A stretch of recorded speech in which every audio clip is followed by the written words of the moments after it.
Bonjour class. We are joined today by, let's see if I can just move the camera slightly. Ta-da! Ollie, Orlando. Ah, hello. Yeah, that's Orlando. He is joining us today because everyone else is upstairs, so he's feeling a bit lonely. So I hope that he won't interrupt this. Now, as I remember, chapter 4 ended with Mum just about to spill the beans about what she does for a living. So I, whoever I is, doesn't have a name. I know she's a zoologist, but there's something strange about it. Something strange going on. So,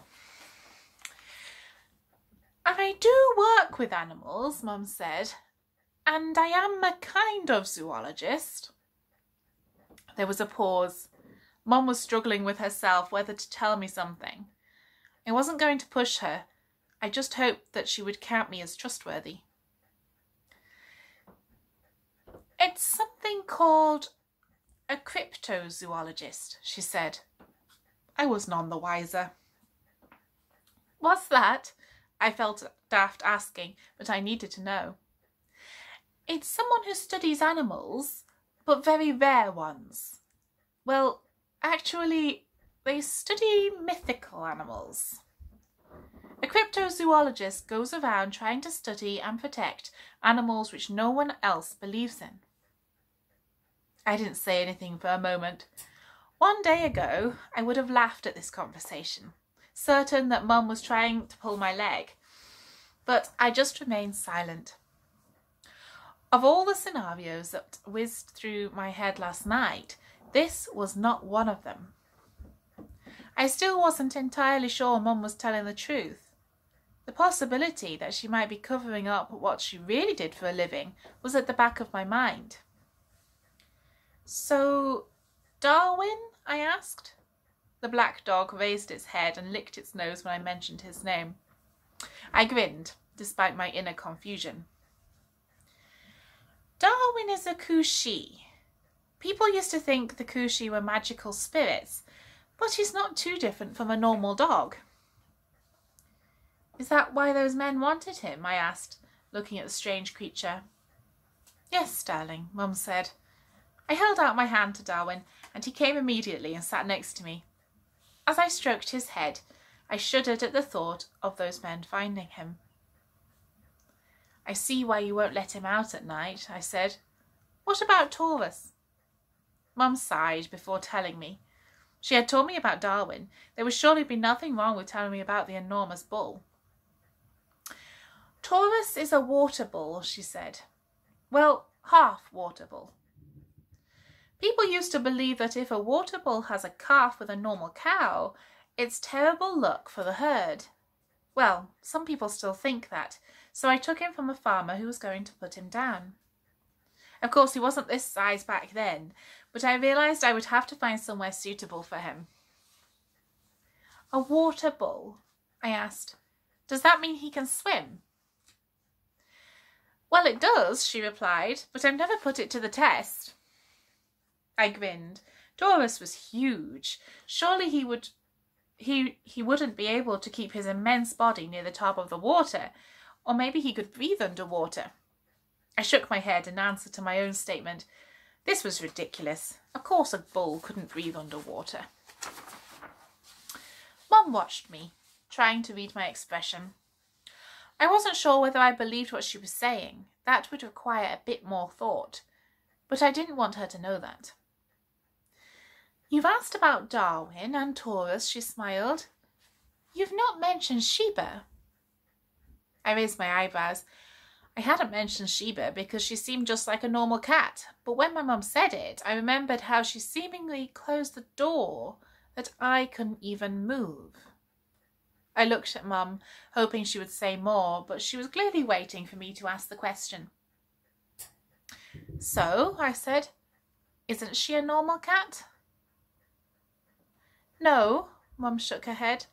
She's a cat she, similar to Darwin, but a cat version instead. Is that why she managed to close the door? I asked, and Mum nodded. Well, let's just say I wasn't surprised when you told me what had happened. For a while, we both sat in silence.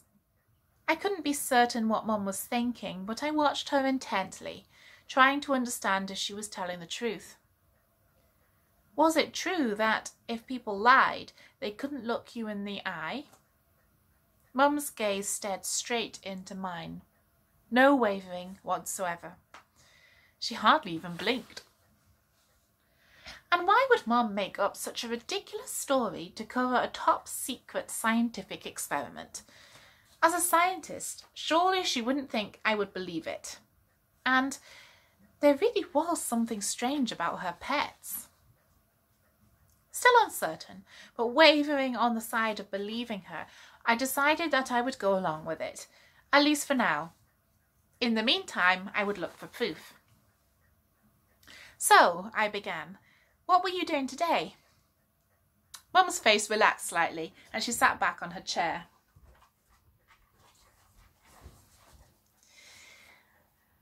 Well, for a while now, I've been looking for another animal.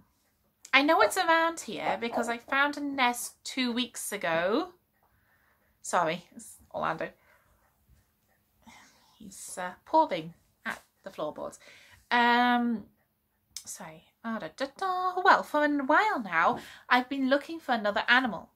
I know it's around here because I found a nest 2 weeks ago, but it had been abandoned. What is it? I asked, hoping that this might provide the proof I needed. If she said the Loch Ness Monster, then I would be almost certain that she was not telling the truth. But I had never heard of the animal she mentioned. It's called a Lavellan, she explained, but I just gave her a blank look. A small animal which lives by water, is very rare. Why are you looking for it? I asked. Are you going to keep it here with the others? Mum shook her head. It can poison animals, she explained. I don't think it would affect any of these, but it's better it stays in the wild anyway. I'm looking for it because apparently it can also cure all kinds of illnesses in animals. I think if we can find out how it does this, we can make an outstanding contribution to animal health. I liked how Mum had said we. So, you want to trap it and then release it back into the wild? I asked. I've seen people do this on TV programmes and it seemed like a good enough way to study animals. Yes, Mum nodded. It belongs in the wild, but we need to take ever such a small sample of blood for analysis. Like a blood test at the doctor's? I asked, and Mum nodded again. But there's a problem, she said after a pause. I can't go and look for it anymore. I'm not leaving you on your own here, in case those 2 men come back, and we can't just leave the house without anyone. If they do come back, they might take any one of the animals. I understood why Mum was worried, and I didn't really want to volunteer to stay on my own again, for the same reason. But I could do something else. Why don't I go and look for it? I suggested. I could take Darwin with me if you wanted. Past experience told me that Mum would say something like, thanks but no thanks. That's what adults usually said. But actually she seemed genuinely interested in the idea. You could show me what I'm looking for, I continued, and I could at least go and see if I can find out where they live. Okay, so I probably wouldn't be able to do the blood test, but once we know where they are, you could come and do that. Mum paused and smiled at me. Are you sure you wouldn't mind? She asked. That's actually a pretty decent idea. I wanted to help, but now Mum had agreed. I started to question whether I could actually succeed, or whether it would just be a waste of time. Mum and I spent the rest of the evening learning about the Lavellan. Mum didn't really know that much about it, but she did have some imaginary drawings. Some of them showed the Lavellan looking more like a rat. Others showed it looking a bit like a hamster. I knew which one I hoped it would be. We knew it was small. We knew it lived by the water and could swim. And, well, that was about it. I wasn't sure if I'd be able to find it, and if I did, I wasn't sure that I would recognise it.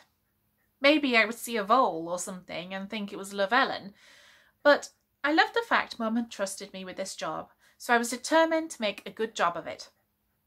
Tomorrow I would start my search for the Lavellan. I didn't realise at the time that it was going to be a dangerous and frightening task. And that's the end of the chapter. That was a good cheap trick at the end. I said that because the next chapter I will put up on Monday, so you have to wait the entire weekend before finding out any more about it, because I really need to plan the rest of the story. It was really stressful earlier because I wasn't really sure what was going to happen. So I'm going to spend the weekend planning it, and hopefully then it won't be any bother at all. Now, next week is the holiday. So I don't want to leave the story too long in case people lose interest. What I'm going to do is I'm going to post a chapter up on Monday.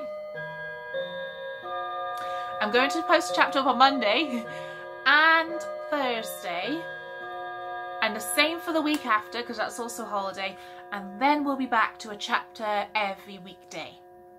So we're going to do that, and hopefully people will tune in, as they say, during the holidays. If not, don't worry, you can listen to the rest of it when we come back after the holiday. Well, that's it for now. I'm really tired, so I might go and have a snooze. I hope you have a terrific weekend and a super duper holiday when it comes. Okay, bye for now then.